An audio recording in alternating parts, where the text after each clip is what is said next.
Welcome everybody. We're going to spend some time with Dr. Kelly Houston Jones. Welcome and thank you for joining us.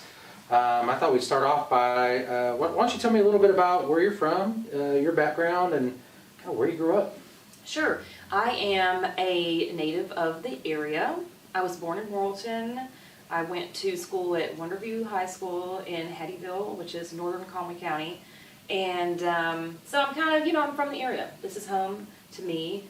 I went to undergrad at the University of Arkansas at Little Rock, and then I went to North Texas for my master's, and then to the U of A for my PhD. And I got my first tenure track job at a little school called Austin P. State University in Clarksville, Tennessee, and got halfway to tenure and then snagged the gig here at Arkansas Tech. So that was sort of coming back home for me. I didn't go to Tech, but both of my sisters went to Tech. Okay. So I was pretty familiar with the campus and some of the faculty already, actually, when I came back. That was about 2018.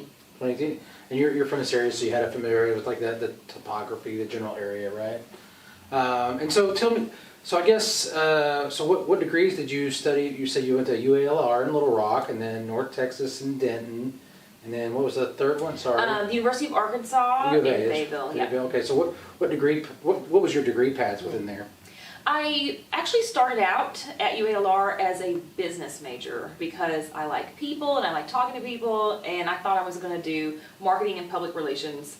And then I didn't like my business classes. They seemed very cold, and they didn't seem to be, no hate on business, but it was less about people and more about numbers, or that was my perception, as a freshman or sophomore. And so I noticed that my friends in history were so much happier. They loved their courses in a way that I did not love mine, especially accounting too. And so I switched over to history and never looked back. My family absolutely freaked out because when you're, Tech makes a big deal out of this. We've got a lot of first-generation college students, and I was one of those. And when you're from one of those families, they're like, "What are you going to do for money? You're not going to. You're going to have to be a school teacher, which is so rewarding, but really tough work for very little, pay." And so, but I stuck it out and decided I was going all the way with it. So history for the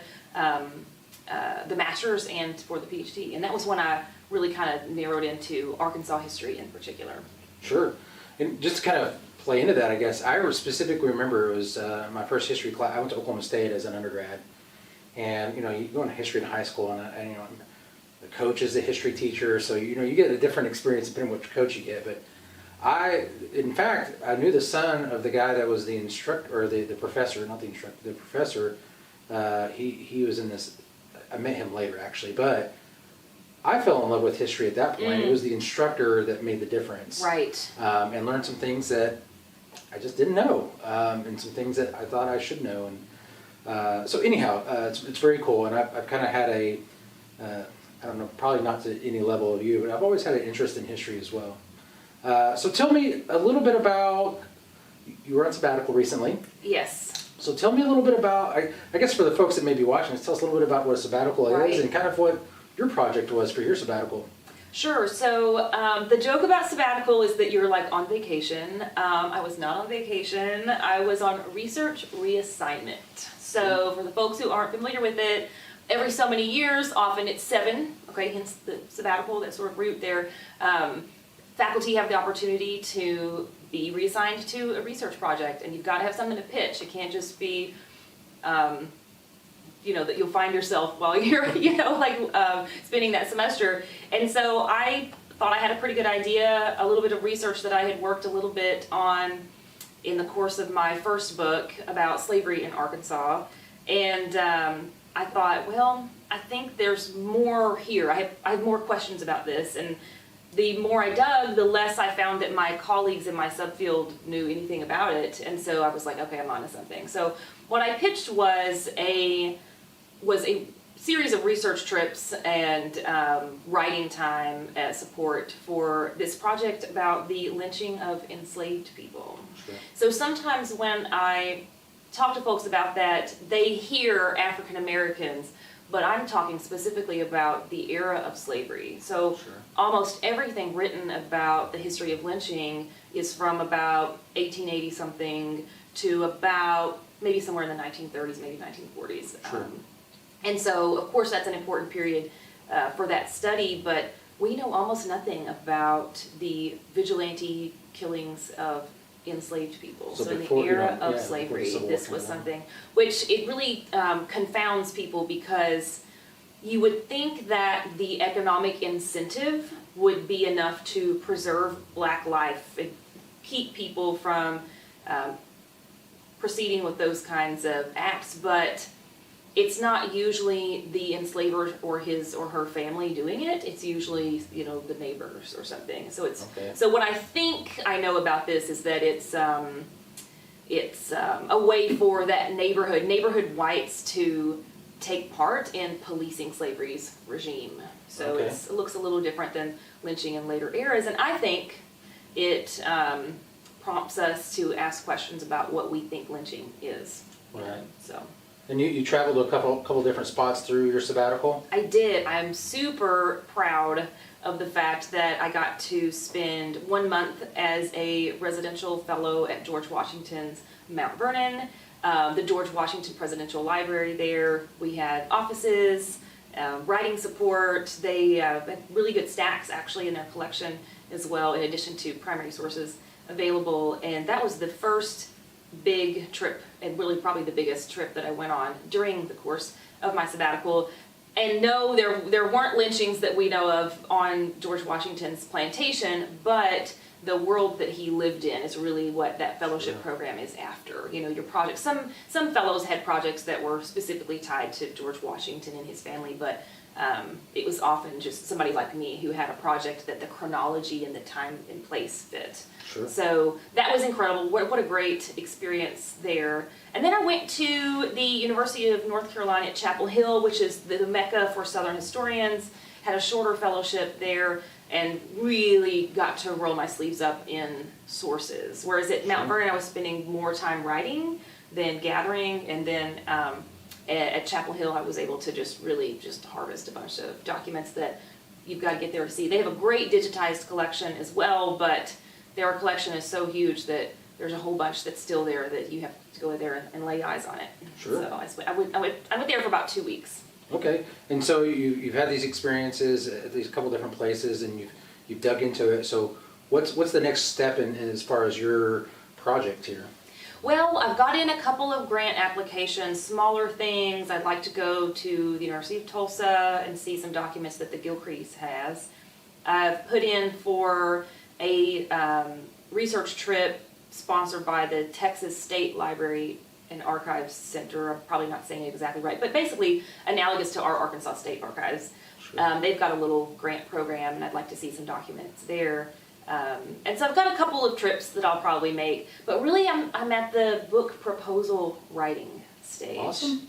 Which is kind of silly, because when I put in for the sabbatical, I put in this, we're always very optimistic about what we can accomplish in a certain amount of time. And I thought I would have a messy but cover to cover draft of the book by the time I got to January, just because I really didn't think I would find a lot of new material, and I didn't realize that my chronology would broaden. So I actually backed the project up into the colonial era, which I had not originally planned to do, but that's where the sources led me. And so I did not have a draft, but I have so many great leads and material to get started on that book proposal. So I've promised the University of North Carolina Press that I'll have something for them to look at by the end of the summer. Okay, so we can have you back on the podcast. Yes, so then I can talk about how I failed again, and then now it's 3 more months, or something like that. Well, and I don't think you know this, is I just got back from a trip from Alabama. Okay. And while I was there, I had a little bit of free time, so I visited Selma, went to Montgomery and Tuskegee National Monument, and went through the museum there, a couple of different places there in Montgomery, and then the interpretive center between Selma and Montgomery. And